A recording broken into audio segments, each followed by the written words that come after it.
Last thing we got to get to, Jay, I know you weren't here when we kind of touched on this the last time we touched on this, but Kevin Stefanski is literally reassembling his Cleveland Browns staff in Atlanta. He has now hired Alex Van Pelt as his quarterback coach.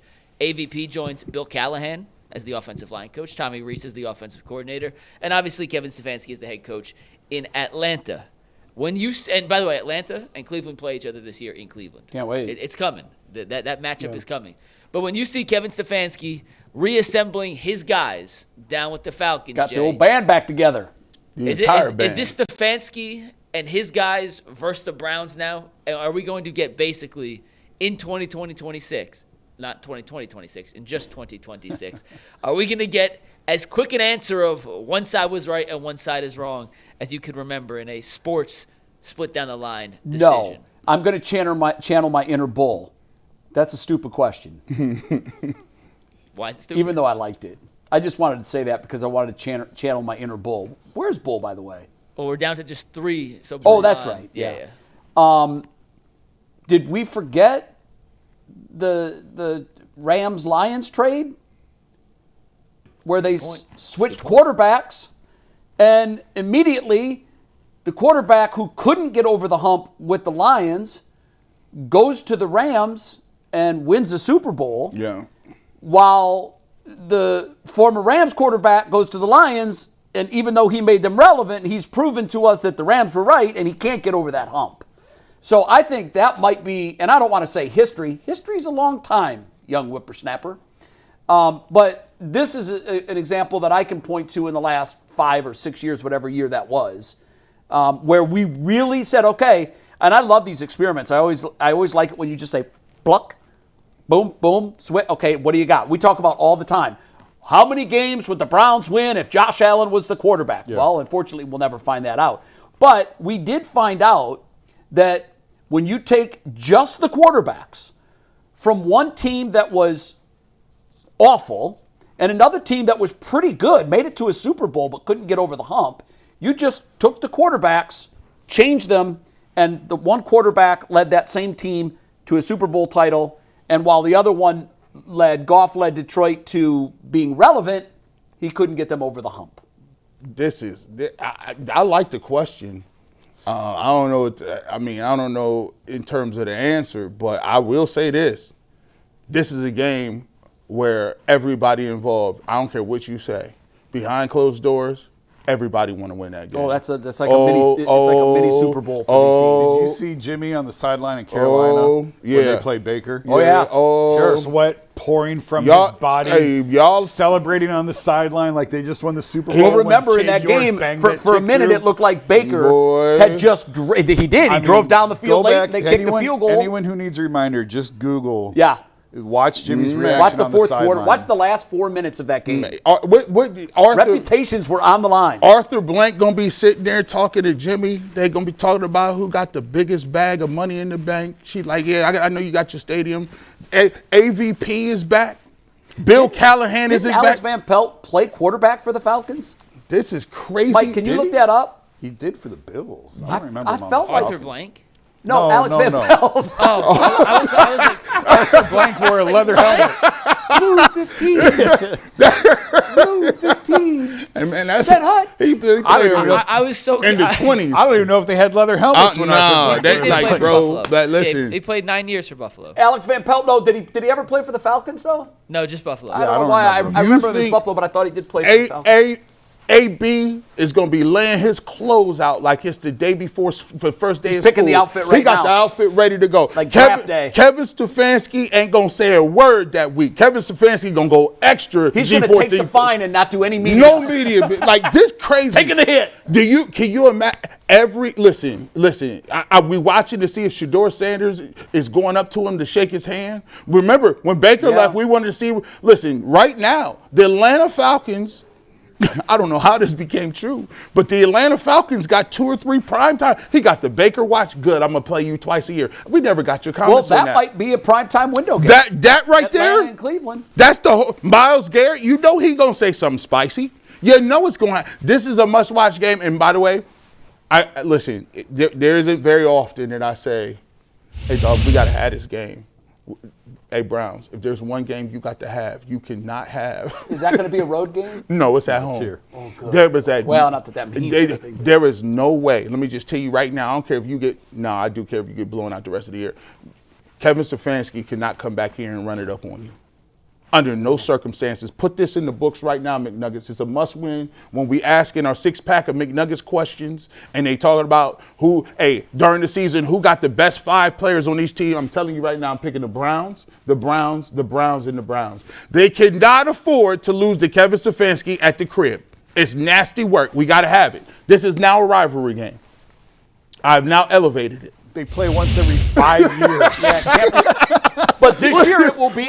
No, it is fascinating. This year it will have all the trappings of a rivalry game. 2 NFC South teams, the Browns and Baker split.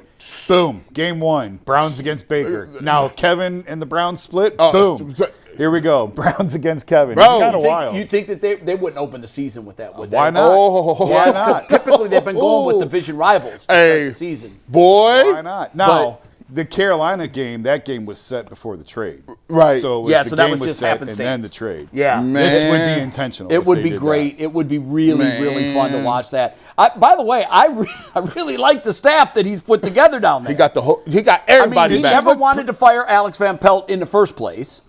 Now he's back as the quarterback coach. He must have really hit it off with Rees because they had 1 year together, right? Or 2 years together. The one thing about it, and I do agree, I should have wrote it at the time, and I got Bill talked out of it. Callahan. But I don't think he ever wanted to move on from AVP. I think that I was don't forced. think he did either. But You said it on the show many times. You said that. But I also do think that he trusts Tommy more than he trusted Alex because he turned over play calling to Tommy quickly. Yep. And that's something that he never gave to AVP. And I mean, he gave Tommy the OC job. And Tommy and Kevin, they think alike, they talk alike, they are very similar. Yeah. And how they go about And things.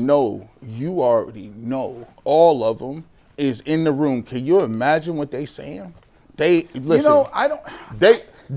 He gotta want that game. Of Jason. course they do. They Yes. gotta want that Yes. one.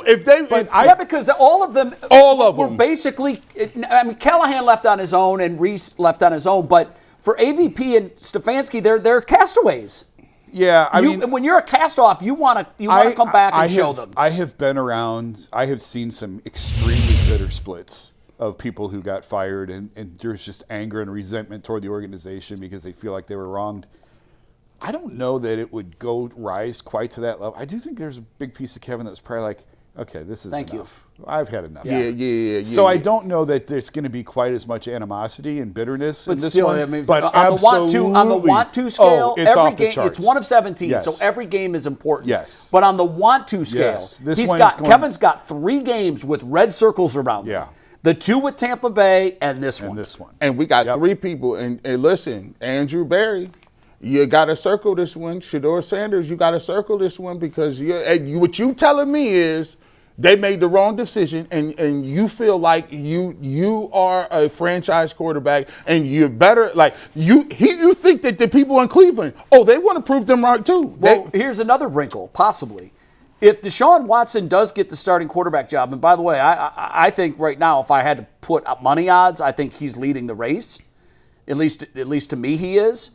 But he's from Atlanta, so that throws in another wrinkle. Not that there's a rivalry there, but he's from Atlanta. He'd like to ball out against his old team. And if he does get that starting job, and he's looking at this in the proper way, this is his life raft that he probably at some point in the last 2 or 3 years thought he'd never see. But if it does roll around and he ends up being Todd Monken's choice to run this offense, that's another interesting reason to watch this game. Listen. And don't forget, the prank calls that Shedeur got came from the defensive coordinator's son, the Falcons DC son. Yeah, you're right. I forgot about Wow. that. I did too. Layers run so And deep. then, I did too. And then it's the Prime. I did too. Prime is down there. He listen, Prime shows up. Obviously, he's one of Atlanta's one favorite of the favorite sons. They sons. loved Prime. They looking around. Listen, guys, NFL, if you want to go ahead and make the ratings, go ahead and just drop this week 1. Go ahead and drop it week 1. It's about the first Monday Night Football game of the year. Man, It wouldn't be Monday, though. I can't imagine they would do that. That's I don't think. But you roll the dice if you put this in a primetime window in Week 11. You roll the dice of the Browns being 3-8. Right. Exactly. Yeah, That's I don't, what I'm saying. but I don't think the rest of the country cares nearly as much about all this stuff. Well, the Stefanski Browns thing, I think. Kevin Stefanski was the talk but of the not world. as much as we do. You're right. I mean, Browns and Baker was 1 o'clock kick on Fox. You right? I know, but watch this. Against Watch if I Carolina. tell you this. The Giants are playing the Ravens. You're like, oh, damn. I got to see Harbaugh go Yes. back. Yes. Yeah. You know, Stefanski won 2 Coach of the Years here. Yeah, but it's, Like, I do think there's some national appeal to that game. And I now- don't think it's as much as we think. But I do, because you know why I think? Because I remember people was hot. They said that the narrative that Kevin Stefanski was sabotaging Shedeur Sanders, right? People was like, no, this is crazy. How can you say he's You got to think about it like this. You get to see who was right. Right now, is Kevin Stefanski right for being fired? Did they do him wrong? Or was Shedeur Sanders and Andrew Berry correct in saying that, hey, listen, we feel like Shedeur Sanders should be a franchise quarterback, and we're going to show you he should have been playing earlier? Yeah, the nightmare scenario for Stefanski is he plays against Shedeur Sanders, who balls out and beats the Falcons. That's his nightmare. The nightmare for Andrew Berry and the Browns is Shedeur starts, throws 4 picks, they get boat raced, and Kevin comes back into Cleveland and beats them like a drum in their stadium. And you seeing Kevin Stefanski drop, you know what, explicit after Michael Penix is throwing touchdown passes to Drake London. Nah, this is it. I'm watching this. By the way, it's the only game of the year where I go in being like, oh no, we better do whatever we can to win this football game. You better be writing up all kinds of trick plays. And I'm telling you right now, no, I'm not. I cannot do no watch party for that. I'm not. You got to be alone. I'm too emotional. I will say something crazy. Don't put me on. It's over. They have to win that game, Jason. They cannot come out here playing. Listen, that's the nightmare scenario. Nightmare. Put it on TV, NFL. But it could end up, but like if Shedeur balls out and the Browns beat the Falcons, you know what you see after that game is Andrew Berry, Jimmy Haslam, and Shedeur Sanders walking off the field together looking for Kevin so they can go shake his hand. And then if that happens, I'm willing to do 2 hours of overtime. Live television with 3 watches on. You got to face the music, though, right? man. I got one way or another. One way or another. I don't like that. Like this is, it's too much animosity. It's too. I'm uncomfortable right now. But that's how you know it's a good game. That's the storyline. That's it, Jay. I could just hear Kevin Stefanski's news conference before the game now. No, we really don't look at this as any A lot of respect for them. Had a lot of good time there. And a lot then of good years. And then the press conference, he comes out. How's about them Falcons? Now, what would be funny is if before the game, whoever their third string quarterback is, Stefanski gives like 30% of the reps to the third string quarterback. Yeah. Listen. He's going to trade for Dylan Gabriel, and Gabriel's going to get all those reps. That's Wouldn't that be funny? What if Dylan Gabriel comes? Never. Wait, that is the nightmare fuel. Yeah, no, that really If is. they trade a 7th for Dylan Gabriel, Gabriel comes into Cleveland, throws for 4 touchdowns and 360 yards, That ain't happening. and beats the Browns. Penix would have to have a broken neck. Hey, And Well, Penix is still hurt, so early in the season.